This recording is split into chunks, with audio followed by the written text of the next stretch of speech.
True 10 is brought to you by SA's newest top realtor, Karen Vasquez of Coldwell Banker. Karen is a local educator, mother, wife, and certified realtor that wants to help you find your new forever home. I don't want you to get too upset. What is that supposed to mean? Who's that? Nobody. That's the problem.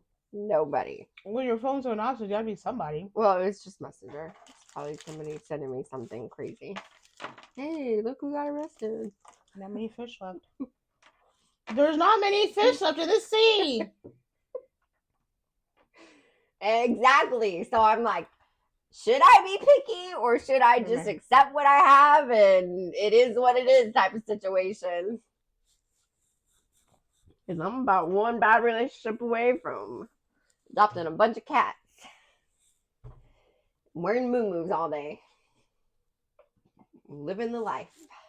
I don't know what's going to grow on me. Okay. So this is... What? What did you do? Sent a picture. That was a good one. He's like, well, you might want to get more fish. You know, it would be. He's like, nobody should be anybody's one and only. They were weird when you stretch them. Oh, man. So this is the true cold case. This is the mysterious disappearance of Bianca Carrasco, who we've talked about before, but we're going to go into great detail this time.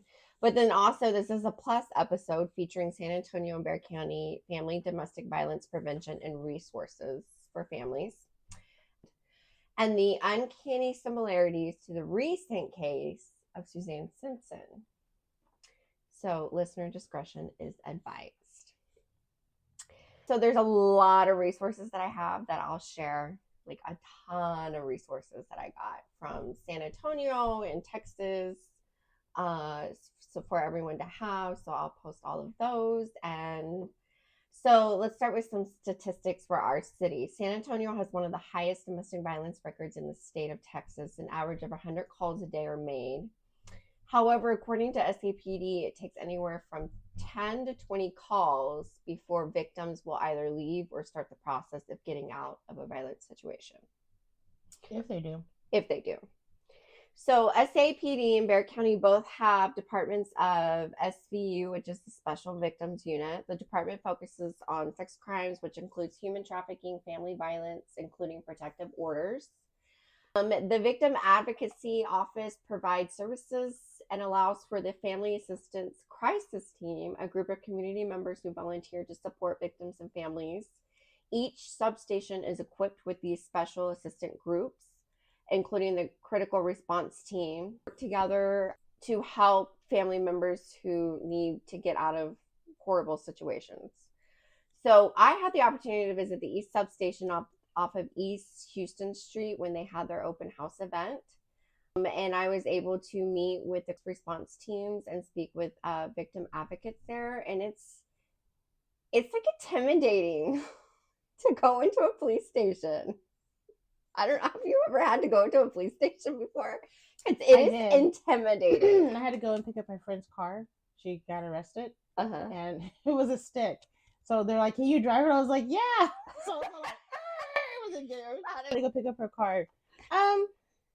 I think it was like 18 or something or so. So I don't remember. So I don't remember the feeling other than lying to them that I could drive the car. Right. So I don't know if I felt intimidated or not. I don't know. I was intimidated, and I wasn't even like going. Like I mean, whatever. I was just going to go get information, and it was scary. But once I got in there, it was like super nice. Like they have a crisis response team who is responsible for like intaking all the information, and if you want to start the process of like getting a protective order, filing charges, all that stuff, like that's where you start. Mm-hmm. And then from there, and they have the family advocate, like victim advocates there that will like walk you through every step. They talk to you. And then if you need like an emergency shelter, they literally have suitcases and stuff there for you and your kids and animals. And they're like, okay, let's go to your house right now. We'll pack up your stuff and we're going to take you somewhere. And that's what they do. And then they have, like, I guess people donate stuff for like kids, toys, blankets, things like that. Like if you need emergency to get out right then and there. What? No, I'm just thinking because I've only experienced it from like TV and movie side, but is it really that simple when you go in there? Like, how much proof do you need to show for them to be like, okay, let's get you out? I think it, because their thing was it's never the first time. So normally there's a record and there's consistent calls and there could be already charges there, but they're like one thing we can't just like we can't force you to put charges on someone. We can't unless like we do a investigation and police are there to see, someone was called down, we see that, oh, you got beat up, yeah, we're taking the guy in. But if you're not willing to say, oh, I want to press charges and put a protective order and actually go through it, they can't force you to go through it. So when you're actually, so like when it actually happens, they're like, it's serious and we know it's serious and we're ready when you are. And that's the thing they kept saying is like, we're ready when they are. Mm-hmm. We're ready when they are. We're like, we don't do anything until they're ready. Which is interesting. I know you're trying to read my face right now. It's just like I'm thinking of the situations where, unfortunately, the girl's always calling the cops on the guy, mm-hmm. right? And it's not the first time, or it could be the first time, or the case may be. But like, what if they're not telling the truth? However, the girl's crying, there are bruises or whatever, but it's because that's why we have the judicial system, which, according to our previous stories, has always been superb. Oh, that's what I'm saying. I mean, because you still fall into the whole thing where it's like males. And if you are that male, you are smart and you don't talk to police and you get a lawyer. But women also are abusive towards men. Right. Oh, right. And yes, so and this should go towards anybody. And it's not just domestic partners. It's if you live with your mom or your parent who's abusing you, even though you could be like older, you can go file domestic, like that's still family violence. It's still domestic charges. Yeah, I get it. I guess I'm also having that block of you don't know what it's like until you're in this situation. But if you can go to the police to file this, why couldn't you leave? If you don't have the money, if you don't have the resources, you have to go to the police station. Well, and that could be your only money you had to get to the police station. And thankfully, we have services there that'll help. Go on. I know what you're saying. I know. And I don't think it's ever, and that's why I think it's a lot more in depth than what people think. But the resources are there.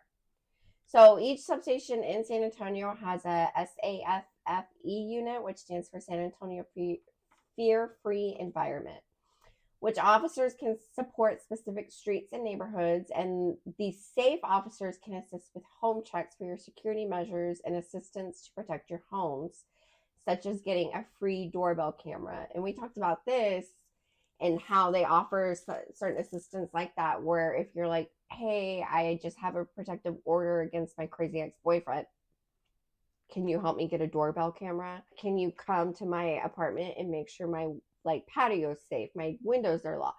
They'll do things like that to just kind of help you, and they'll help you get a doorbell camera installed. I saw a video on footage of doorbell cameras. That stuff is creepy because it is creepy. It's like you want to get something to help yourself out, but then we live in such a safe world. Like random people were just coming up to these doorbells and just standing there. Like some of them needed help. So they were trying to get away from someone. They're like, open your door, but you never know. Because it's like 2:00 in the morning and you got this weird person, or they're like standing there. Yeah. Like, are you possessed? I've seen the one that was licking their doorbell cameras. Licking? Yes. No. Licking. No. Or they'll be like, is someone still here? They're like, no. Well, they owe me money. I need to come in.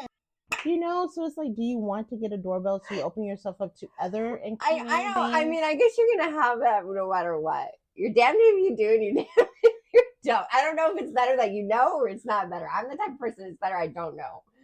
Like, I don't want to know if there's aliens. I don't want to I know don't want to either. I don't know, wanna know. you know, I don't want to know that. I don't want to know there's anything like that. I'm better living in oblivion. So these units want to help people. They want people to know when you are ready, they're here to help.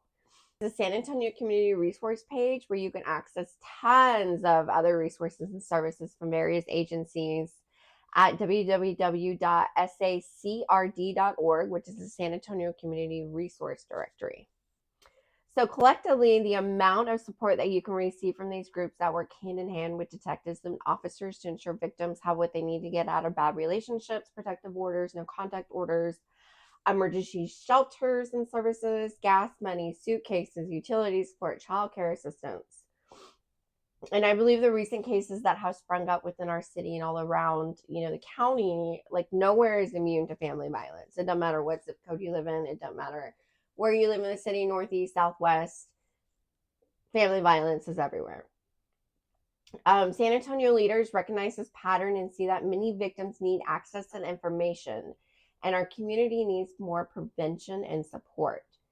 In 2023, San Antonio City Council passed the domestic violence signage ordinance. So this law requires all public places in the city to post domestic violence resource signs in restrooms. So I've seen them in Walmart, I've seen them in restaurants, Six Flags, I've seen it at the zoo, I've seen it at the movies, all the bathrooms.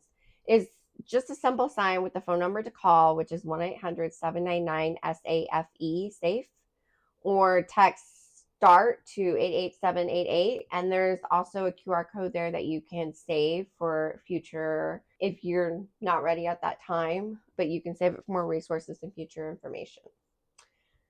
So in restrooms, and they're in restrooms because restrooms may be the only private place a person experiencing any type of abuse can see this information and be able to either write it down or take a picture of the information for future reference, which I think is really powerful information, seeing that. And you see it, I've seen it in multiple places. So I've seen it in a lot of places, which is great because it's a constant reminder that you're never alone. Whenever you are ready, you can make that phone call. So to find your local substation or to reach out for further information, you can contact SAPD at 210-207-7273 or by visiting sa.gov/SAPD. Or if you're outside of the city, you can call Bexar County Sheriff's Office, which they work hand in hand and have the similar resources at 210-335-6000. And then if you're outside of Bexar County, outside of San Antonio, which we have listeners who are from everywhere, the National Domestic Violence Hotline is at 1-800-799-7233 or thehotline.org. And I'll link all our resources within our community and other areas with our show notes and social media pages. So I kind of want to play devil's advocate. And it's not to say that I believe this, but there's those questions out there like, you know, you have a friend that's in a situation, they constantly are telling you about it, or you see the bruises or whatever the case may be, and you can't get the person to seek help because they want to stay.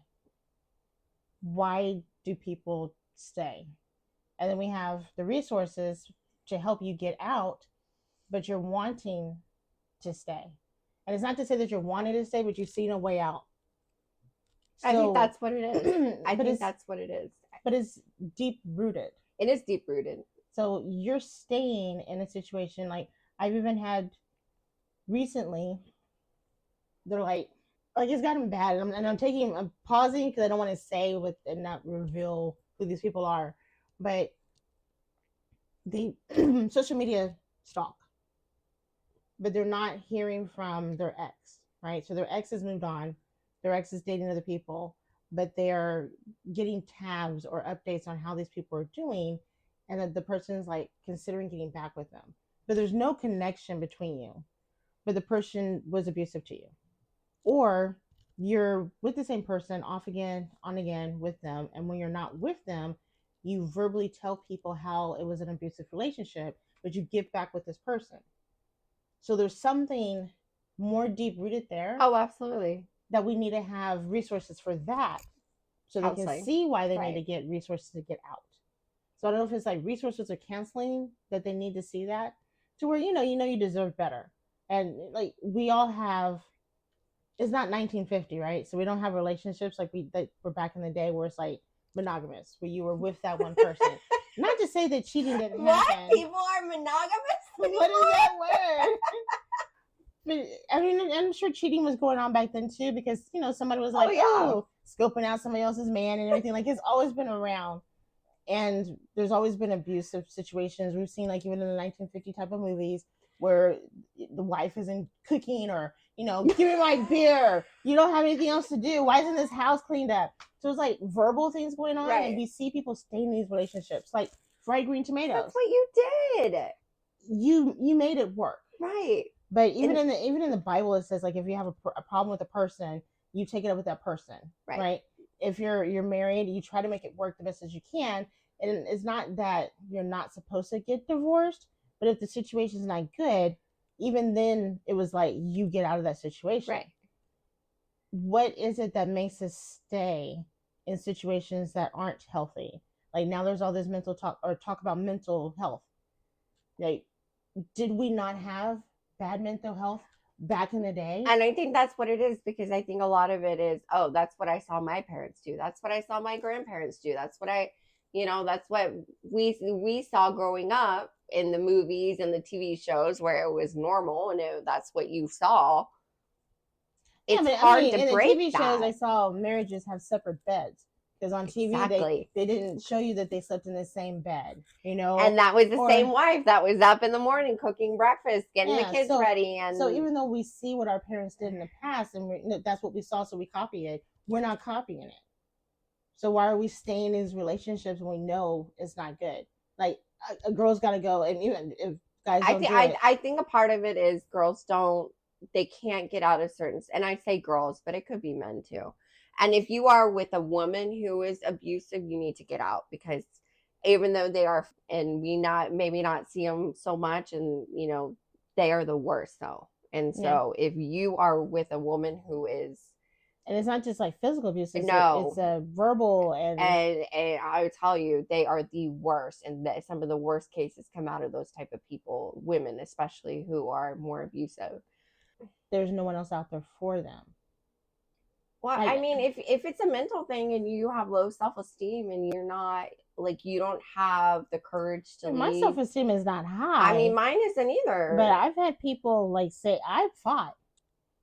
Like, I'm serious. I fought to where they were like double taking, looking at me. You're going to sit here like, okay, if we're going to stay together. I know, but you're going to you have more courage than I do. I'll tell you right now.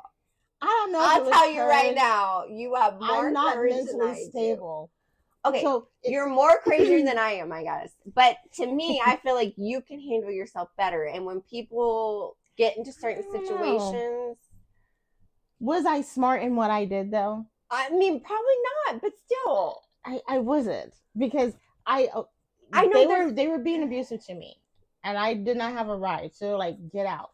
So here I am walking down the street and it's dark. And I was like, hold up, wait a minute.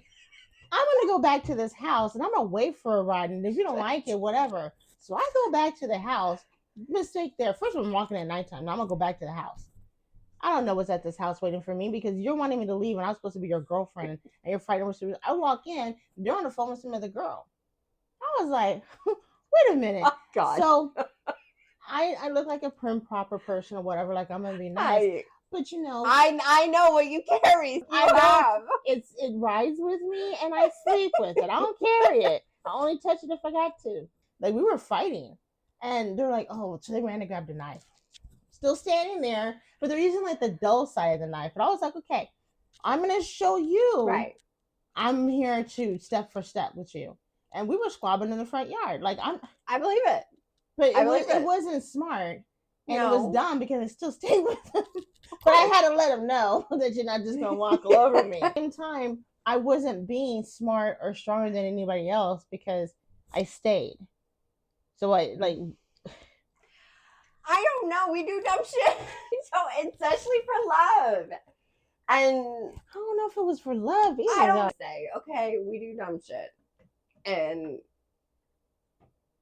As women, I feel like we do too much, and we do not some smart things sometimes when it comes to some of these men. That's the thing. It's like, why do we put up with certain things? Like, we can verbally complain about it because we know that we're tired of something happening over and over again. We can't live with them, and we can't live without them. But you can, because you existed before these people. So that's why I don't get, like, I don't get it either. No, because you keep saying when no. I'm sitting here looking at all the red flags, and I'm still going towards the red flags, and then it's like, why did you do that? And then we feel embarrassed to tell others. But I can guarantee you the next person's doing the same thing. And that's what makes it so hard to go to these police stations and be like, okay, well, I've been with them for 13 years, and they've been doing this since year one. But you know what? One thing, they didn't judge. I could tell. And I don't even remember what that lady's name was, but she was part of the critical response team. And she was, at first I was like, oh shit, this lady's going to bite my head off. She was so nice. And I was like, oh my God, like, no judgment. Do we not know what we're entitled to when it comes to being deserving of things? Probably not. And I don't think it's an economic thing. I don't think that's a race thing. I think that's across the board. It's a human thing. It is. I don't know if it's like off topic of. No, so I think that's kind of going to go where we're going towards. So today's story, like I said, is going to be, it's a true cold case, and it's the story of Bianca Carrasco. So this story has had some media attention. It had been covered in various other podcasts. There's even its own Reddit page available. And this took place in 2016. So Bianca Zanette Carrasco was born on July 21st, 1986. Her sister Giovanna describes her as funny and lighthearted. She could rely on Bianca to make her laugh and put a smile on even through troubling times. Bianca and her sister Giovanna are both like really gorgeous with dark hair, bright eyes, contagious smile. Bianca was 18 years old. Some suspect she was younger when she started an innocent turned romantic relationship with her soon-to-be step-uncle. So Bianca's aunt Brenda, from her mom's side, was in the middle of divorce to a man named Joe Daniel Carrasco. 29-year-old Joe was furious over the fact that Brenda wanted a divorce. What started as like simple, like talking back and forth with Bianca became more and more towards the 18-year-old. Bianca was young. She was impressionable. And if you ask me, I think he was taking advantage of her. I think he was basically like grooming her, getting her ready. So Bianca's mom, Barbara, has told reporters that she felt as though Joe did this intentionally, knowing that this would hurt like her sister, but also like the whole family in general, getting with Bianca at such a young age. So Joe Daniel giving Bianca all the love bombing, and she was blinded by him. Bianca got pregnant, and shortly after, the couple wed. Over the next decade, Bianca would have 2 more children with Joe Daniel. The family lived in Odessa till 2013. Bianca had attended school and graduated with her nursing degree. Bianca and her husband moved to San Antonio, where they resided in the northeast subdivision of Longs Creek. She lives 2 streets down from me. She did live 2 streets down from me. Over the years, a strain had begun in their relationship. Bianca was confiding in loved ones and friends that things in her marriage were far from perfect. They struggled with finding common ground with the simplest topics. This being her first marriage and still very young, Bianca probably earned more and more freedom, more opportunities. She probably earned for more and more freedom and more opportunities to live her life. In 2016, Bianca and her husband, Joe, had been informally separated to a point where Bianca was speaking to another man. Bianca had shared with coworkers that she felt her marriage was over and she wanted to file for divorce. She wanted to move on with her life. Her sister recounts that the fact that Bianca was determined to leave Joe and start fresh. With a now second failed marriage on the horizon, Joe did not take this news very well. In fact, leading up to her disappearance, he went ahead and emptied their bank accounts, which is one of the most controlling things a man can do. It entices fear in people if you're doing this, and he probably knew that was going to, affect Bianca. Bianca had texted her sister Giovanna about these problems and told her sister she will not be controlled by man and his money. Bianca was ready to leave, and she was determined more than ever to get out, and although it was speculated Bianca had not officially filed for divorce by then. After this incident and text messages is when Joe Daniel would claim he took Bianca's cell phone away. So the timeline of the events is very sketchy, as unfortunately it's Joe Daniel's word against himself. So May 1st comes around, and all hell is broken loose in the house. Joe Daniel claims that he got in his car to drive to work with their youngest child. He worked in Odessa, which was 3 hours away. Bianca was last seen wearing bright colored leggings, blue jean jacket with her hair down. He states that she left the house and was walking down Walnut Creek Drive, which is in the subdivision of Longs Creek. Now, this road intercepts another, which if you go the right way, it takes you to 1604. If not, you're just going to continue down, and you're going to hit Judson, you're going to hit Nacogdoches. And so you're just kind of staying in like my neighborhood that was by my old house. Like you're just in that neighborhood. But if you go the other way, you're on O'Connor, and then you're going to hit 1604. So the neighborhoods are busy. I mean, there's people walking. It's always a busy street. The cars are there. So if she really did go walking, someone had to have seen her. Because I see people walking all the time in that area. And if she had no phone, maybe she would have stopped at a gas station or a convenience store, which there's only like, back in the day, there was only like 2 or 3 on that around that area, which again, someone would have had to have seen her walking. Bianca did not show up to work the next day, which prompted concerns from her coworkers. Bianca's cell phone was going to voicemail, which caused concerns with her sister Giovanna. Giovanna immediately contacted her husband, who told her the same story of seeing her walk away. So Giovanna called Joe Daniel, and Joe Daniel said, no, she was walking down the street. She left the other 2 kids at the house because Joe Daniel had the youngest, and she was just walking down the street, and he passed her driving down Walnut Creek. Didn't stop, didn't say, hey, where are the kids? Hey, you ain't got no cell phone. Where you going? Nothing. So the police were not contacted until 2 days after Bianca was initially missing. Regardless of having zero contact with Bianca, her home, Joe Daniel was the last to see her alive and did not contact police. Investigating officers found a lead suggesting Bianca may have been with a male friend on May 1st. They visited the friend's home, where his mother confirmed a woman had been there but had been picked up by Joe Daniel around 4 p.m. the day that Bianca reportedly walked away from her home. SAPD has been commented saying that Joe Daniel had been cleared of any wrongdoing, but have said that they do not rule out foul play. So these were coming from 2 different interviews at 2 different times that they have said that. It's been 8 years since Bianca went missing in 2016. At this time, there has been no reliable leads. SAPD has not named any further suspects or possible motives. And there has also been no further investigation of Joe Daniel. Her children reside with Joe and his new girlfriend that they had moved into the house that she went missing from shortly after. And then I found that the house in Longs Creek went into foreclosure in 2019. So at this time, Joe Daniel actually resides in San Angelo, Texas.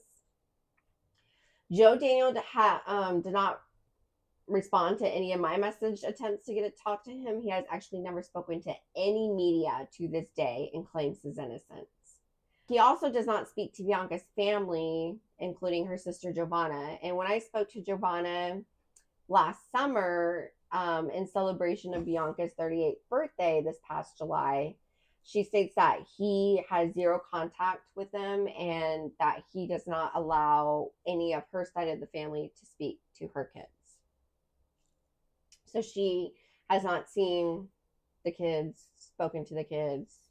Joe Daniel is not asking. He's not volunteering to hand out flyers at any of the events trying to find her. He's not being like, hey guys, like, let's do a big search. Like, none of it. So, according to Bexar County records, Joe Daniel recently filed for divorce in 2023. At this time, the case is still pending, and he has the same lawyer that represented him in the very beginning when she first went missing. So that's interesting. And so I'm like nosy, and I'm like, wait a minute, you can't file for divorce. Your wife is missing. In order for him to be able to file for divorce, number one, you have to wait.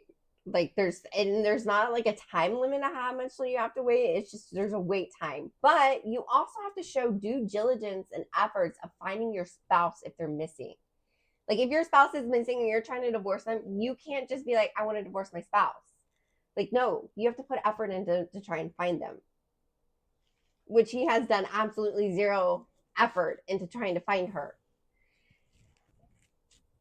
And so I'm like, how are you proving this? Like, you can't prove when you've done absolutely nothing. You haven't handed out one flyer. You haven't gone on to the news and been like, Bianca, I need a divorce. Like, come on. Like, you haven't done nothing to try and do anything. So it's still pending. I mean, I don't know. And I don't even know if the cold case detectives even know that he's filed for divorce. You can't get anybody to talk about this case. And that's, I think, one of the frustrating things is there's always no comment. No comment. We have no comment at this time. There's no further things we can talk about at this time. Just because they know. I'm like, well, then where's Bianca? So I mean, okay, I watch, what is it, Lifetime? I watch those movies. Normally when the bank account gets withdrawn like that, it's not because he's showing power. It's because he was planning on getting rid of her. Oh, absolutely. So that was his step one. I don't know if anybody ever bothered to check her insurance to see if it got doubled or not. If he waited to file for divorce for a particular amount of time. So if he's in a fight and be like, well, I can't move on with my life, we don't know where she's at. She's probably out there doing her own thing with her own life. He knows where she is. We know where she is by now, too. Right. They're talking about that he was driving with their youngest daughter. What time of the day was that? That he just saw her walking down the street. He said in the afternoon. So in the afternoon. But it's 4:00, which is close to evening time, that she was supposedly at this other person's house. That he picked her up from there. So the lady doesn't know who the woman was, but how does the lady know it was him that picked up? From the car. His car. So how's the lady know the car? Right. So there's a lot of loopholes. Because if he's picking her up, the lady knows the car. How could you not know the woman that's in your house with your son? And supposedly this mystery man was spoken to by the police and he was cleared, which I don't think he would have anything to do with it. But I just find it odd. Like, what was Joe Daniel's demeanor when he went to go get Bianca? Was he pissed? Was he, no, happy? Was he, you know what I mean? Content. Like, because he can't look happy because they're already fighting. And he's got to be aware that she's telling people that she's getting divorced, because this is around the time that she's getting ready to leave him. If her coworkers all of a sudden are suddenly surprised that she's not at work, someone has to know that she's in an unhealthy relationship. So they're speculating that something happened to her to be like, hey, she didn't call in, she's at work, and they're like suspicious about it. They're not like, oh, maybe she's just sick. But to back up, she's with her aunt's husband. So who is like, she's already ostracized herself from her almost family. 10 years. older than her. And I don't know if he was coercing her to be okay, so deep rooted again. Yeah, that's He what I'm sees saying. a Deep rooted. teen This is deep that rooted. may not have the father figure. Exactly. So he's playing the father figure. So he's already He's grooming her. Everything that he's doing, he's actually doing it to the woman that he divorced. He's grooming her. So he's being spiteful or revengeful for her. Right. And I'm going to take away your niece. Literally, figuratively. Like he didn't just date her, marry her, and have kids with her, and he got rid of her. So this is like an answer that because you didn't stay with me, you'll never have an answer to what happened to your niece, to your family. Not only do you not know what happened to your niece, but now you can't see the kids that she had. Right. So I'm always going to be a part of your family. I'm always going to be a part of your life in a way that you could never get rid of me. Right? It's not one of the stories where it's like if I can't have you, no one else can. Like I'm gonna have you in more ways that you can never get rid of me. And no one will ever be able to do anything about it. So Bianca would have celebrated her 38th birthday this past July. Instead, her family and friends worked to keep her legacy alive and honor her by pushing for her more attention to the case and keep Bianca's face and name out in the public. There has been more push for searches outside of San Antonio, including San Angelo, because I think that's like the area where he worked. Her to get married once you turn 18. Yeah, but does anybody not agree to this wedding? Please stand, forever hold your peace. You think they were invited to the wedding? You don't have to be invited to get there and bust. How many times did somebody bust up a wedding? Like you. If you are against this, you can find a way to make sure that doesn't happen. You know, but then at the same time, I'm sure like maybe they were just trying to keep the peace so they could try and keep her because I know like how are you keeping the peace when it's disrupting the family? I know that's one thing like with her sister, you know, had to be kept at an arm's distance length. And from my own experience, I understand that because you want to keep the peace between everybody. And so that means keeping, you know, certain family members at an arm's length to keep this man happy. That's what you do. It's not, you know, again, it's deep rooted and you're, you know, trying to keep. I mean, to me, there's so much I feel like they could have gotten from the aunt. And I don't know if she was ever really, not interrogated, but just like interviewed and say, hey, what are his quirks? What are anybody in the family should have known? What are the things that make him tick? They were married for almost 10 years, I think it said. So that's enough time for anybody in the family to have seen or heard or seen, you know. Yeah. But then she's with him 3 kids later. So that was another sense of time.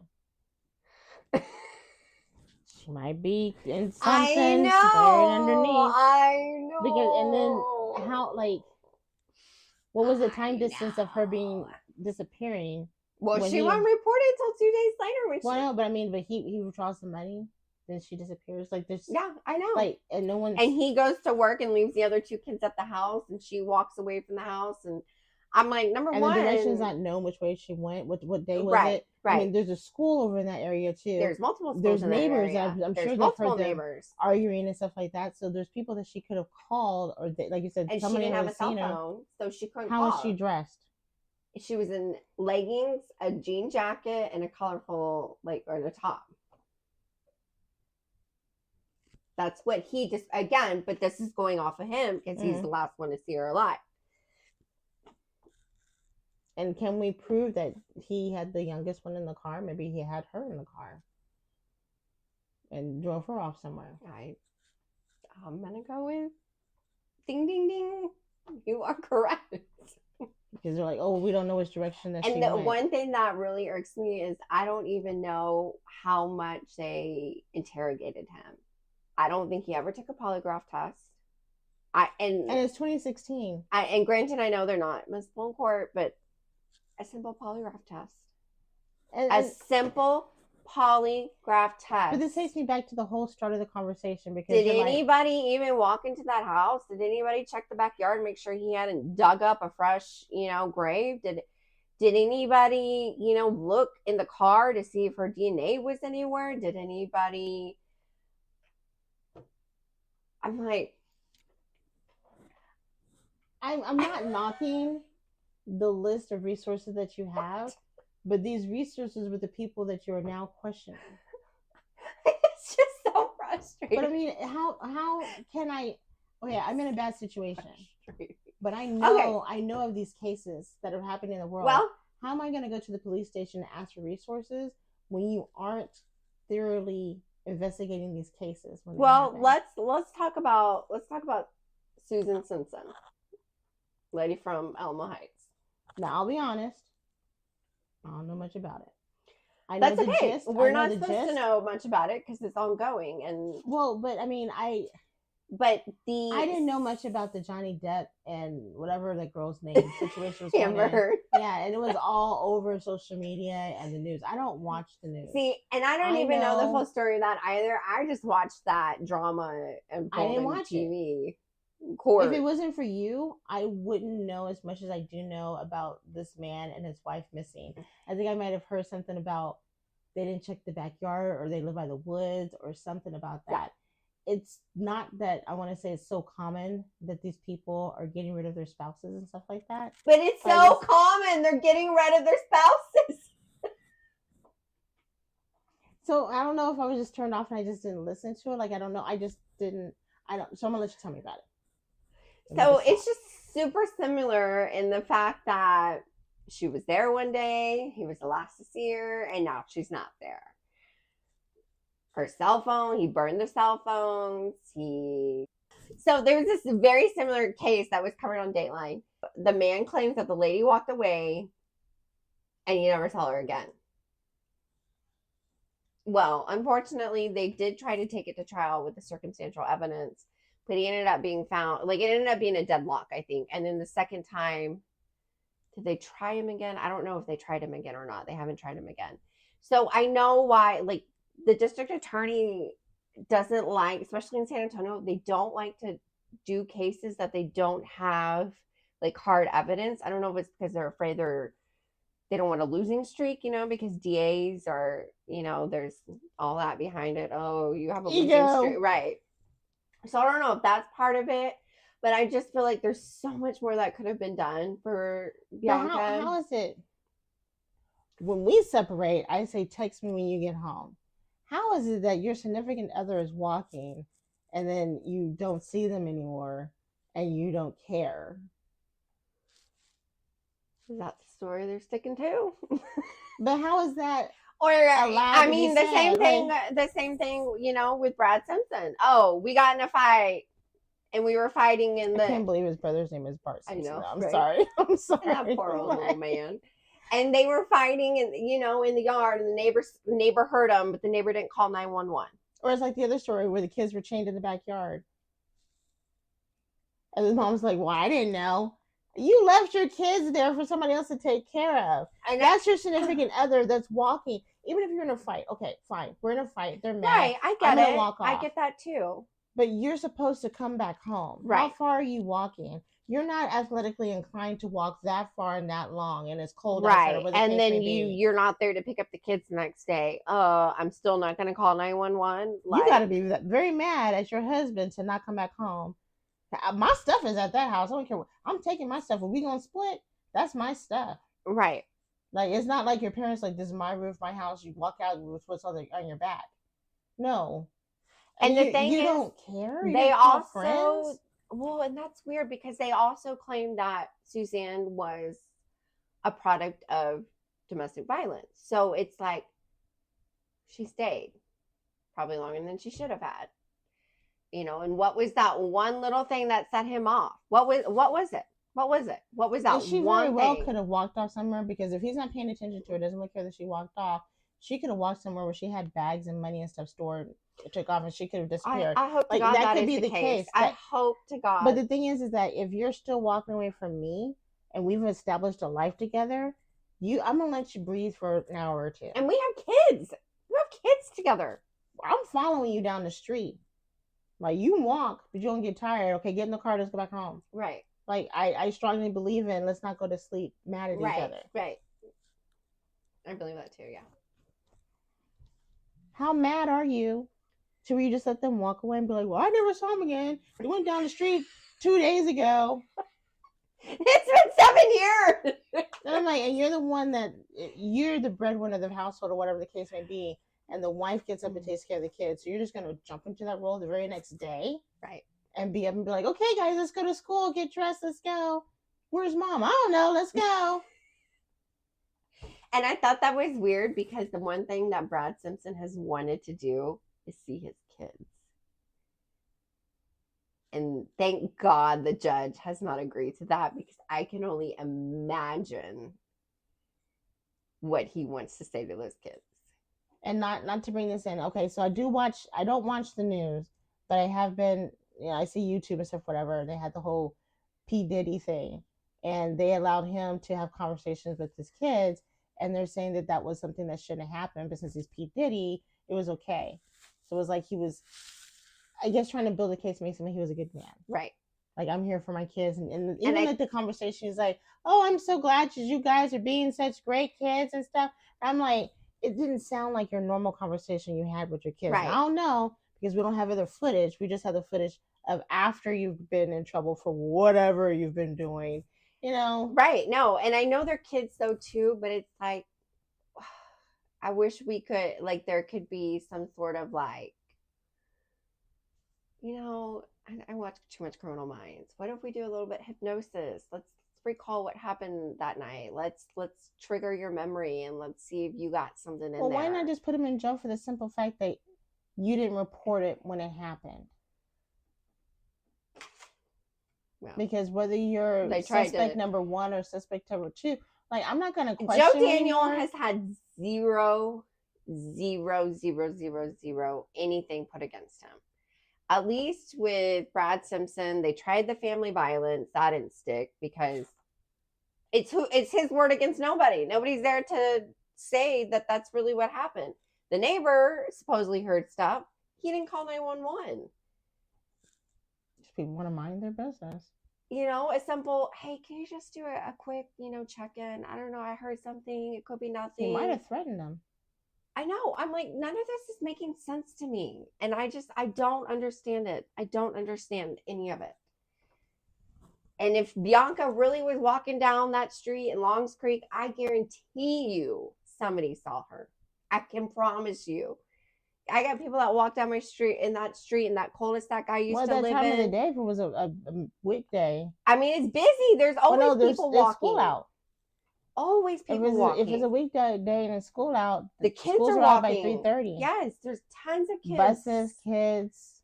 And so it doesn't make sense to me because there's a park. The park is on that street. I've gone to that park several times. There's people with their dogs. I'm like, someone had to have seen her. And if she would have hit Judson or like gone further down, hit Judson's right there. O'Connor's right there. She would have had to gone to a gas station, use the phone. Maybe he had a hitman that picked her up. I mean, it just doesn't make any sense to me. Someone had to have seen her because I know when anybody was walking down my street, the dogs were barking.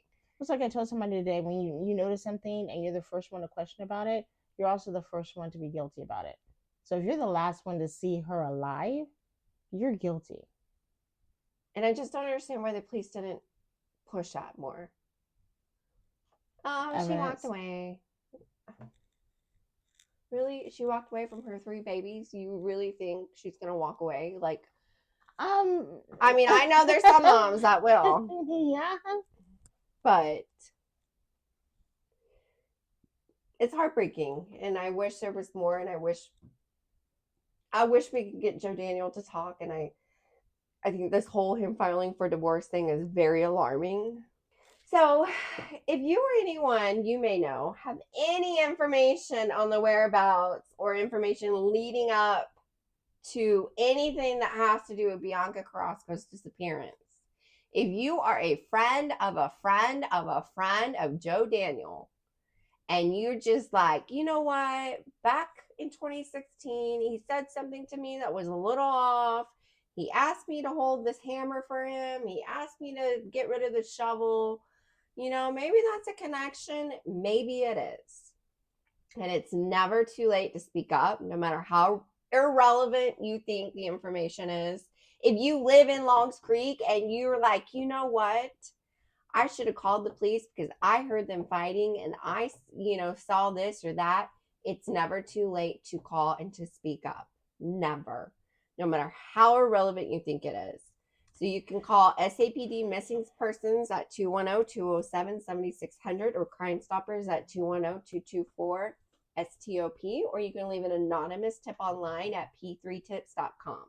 The fact that there's so many resources. Just like when you go to the store, I feel sick. There's so many medications that I can get, but I'm gonna look for the cheapest one because I'm not planning on being sick for $23 worth. I'm gonna find the one that's the knockoff brand of the store. That's $3. It still works the same. I have to take the whole pack for it to work. And if I got the one that was $23, I'd take just 2 of them, and I'm stuck with the rest of the bottle. So it's like we sit there and we judge these things, and there's so many varieties of eggs. I need 12 eggs. Why do I need to decide which one's better? Milk. As you get older, there's certain. I know, like everything is catered towards grass fed, and then people are like, "Well, we got creamer in the lounge, but you don't have this one. I like this flavor. There's 4 free creamers in the refrigerator, but I don't have the one that you wanted because it was donated to us." Like we're very picky about what it is that's offered, but then we don't turn around and help people. So the village raising the child is no longer there. The village is still there. We're still watching this, but it's on a whole different level. We're not helping. Right. We're helping ourselves to free entertainment. What do we have to do to get anybody to do anything around here to actually ask some questions, to put some pressure on people? It's got to start with us first. I think the whole thing with the Brad Simpson thing, I really think, yes, I think them being from Alamo Heights, maybe being a little more affluential, there was maybe a little bit more pressure from, the public for the DA to put these charges on him. It's a lot of circumstantial evidence. Will it hold up in court? That's going to be for 12 people to decide. And remember, all it takes is one person to have any type of moment of not 100% there, and it's over. You're done. And if he's found out guilty, that's it. You can't double jeopardy. There's no, we can't try him again. So you take the risk of taking your circumstantial evidence to court. Yeah, because if he's found not guilty, you can't try him again. He's not guilty. Even if we find her body, he's not guilty. You already did it. He's not guilty. And so that's the thing I think the DA has in the back of their mind is like, well, we can't just take Joe Daniel and put him on and if he's not guilty, then we find her body. We still can't try, you know what I mean? And who's the judge to say that you have enough evidence for anything? Well, they take it to a grand jury. But still, you're I don't care what kind of jacket or coat you have on, just because you're sitting behind the big table and you're the judge. Still, how much evidence do I have to put before you to say that this person is guilty? When the simplest statement at the beginning. You need a body. Yeah. And I hate to say that, but you need a body. Because it just takes that one person on that jury. Oh, at this point, I'm not going to indict him unless I know 100%. Oh no, there's no body. Right, but it takes just 1 minute little miscible doubt. If you have to identify them by their dental records, what body is left for them to say, okay, this is enough evidence to say that you did it? If you're smart and you've been doing your research on all the other, you want to be a copycat and copy how other people did and be like, I'm going to do it a little bit different this time, and you made sure that they're not going to find anything. Right. I mean, he's sitting pretty right now. He's getting, 3 meals in a cot. He's all right. Like, okay, yeah, I want to see my kids, but my kids are going to see me in an orange suit. Do I really want them to see that? And like I told you, like with the Mendez brothers or whatever, they're getting out for good behavior. Well, put me in for good behavior or something. Like what? Like, I don't get that. Let me go to jail so I can find God. Right. I need 3 meals a day. About that a lot. I'm only doing 2 meals a day. Somebody gonna take care of my bills and get my tax dollars paid off. Should we do that? As guess what? You get free healthcare. Vacation. Forget about taking a cruise. Let me go get locked up in a penitentiary. Get free healthcare. I need some free healthcare.